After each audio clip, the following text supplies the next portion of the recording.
go. You know, I was really a lucky kid. I grew up surrounded by people who loved to fish. Parents, uncles, and friends, almost everyone I knew were born with soft spots in their hearts for fishing. For me though, my most cherished childhood memories of fishing began with my grandparents.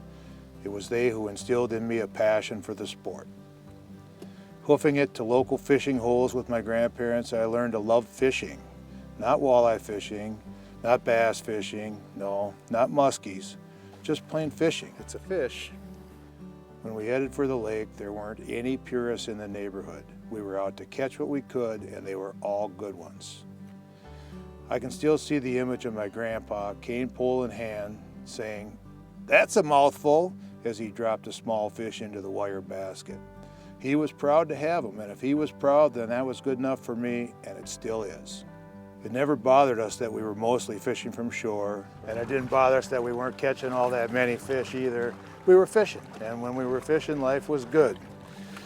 Once in a while, we'd get a boat, we'd get a rental from a marina or at the resort, and then we'd head for the weed bed, get some spinners out, and to borrow a phrase from Grandpa, we were gonna catch them like nobody's business.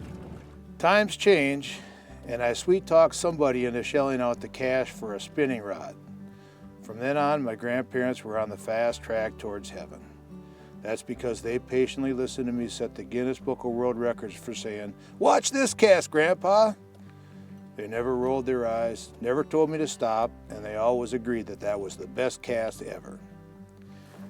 Eventually, Grandma and Grandpa would pass, but not before the seeds were sown, nurtured, and developing really nicely. From then on, I'd be a fisherman forever. My teenage years were lucky too.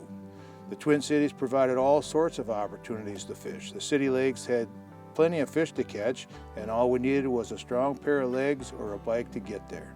I had everything I needed: passion, skill, and availability. During the 1980s, studies suggested that the best way for kids to become fishermen was to just let them be kids. Give them a place to fish and turn them loose.